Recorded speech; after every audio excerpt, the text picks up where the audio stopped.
The UK's developed a bit of a love affair with the Cougar. Since 2008, over 45,000 have been sold in the UK, and this is the all-new model. Now, one of the key criticisms of the old car was that it was a bit small, particularly in the back and in the boot.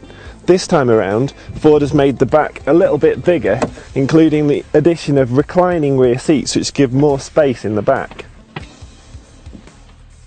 But the biggest change this time around is the addition of 8 cm of extra metalwork at the back, which gives a much bigger boot, up to 82 extra litres. What's more, if you opt for the keyless package, a simple wave of the foot underneath the bumper means the boot lid opens automatically as long as you have the key in your pocket, and that's great if you're coming at the car with your hands full of luggage.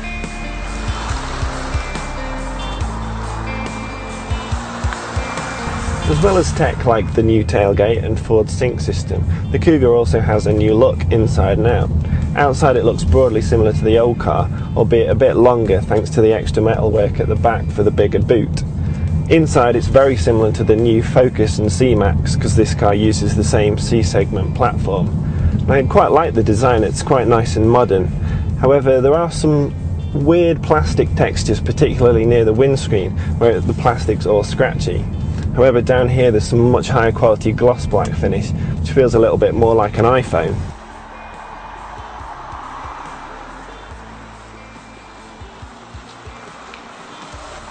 One of the things that really impressed about the old Cougar was that it was absolutely brilliant to drive. It was really nice and sharp, had great steering response, and just felt basically like a high-riding Focus.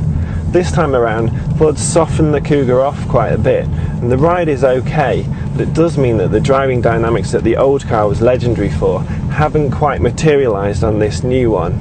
It's got electric power steering this time as well, and particularly if you go for the 18-inch wheels that are on our test car, the wheel self-centres quite aggressively.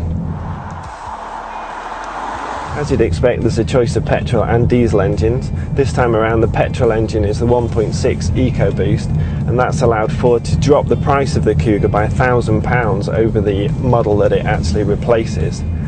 The EcoBoost petrol engine also reduces emissions by 26% over the petrol engine it replaces. However, I wouldn't advise opting to match that engine with the PowerShift dual clutch gearbox, as the gearbox is constantly hunting around for the right gear to be in. The best seller is likely to be the 161 bhp diesel version, and that's a much better prospect if you want decent economy and also decent performance. However, that engine is a little bit on the noisy side. Turning the Cougar into a global car from a European car makes plenty of sense for Ford from a financial point of view, and that's already been proven because this car is selling really well in the US, where it's already on sale as the Escape. However, for European buyers, the car's slightly compromised, even with all the extra tech and the extra space, because it's just not quite as cool as the old one. Although, having said all of that, the optional tailgate is pretty cool.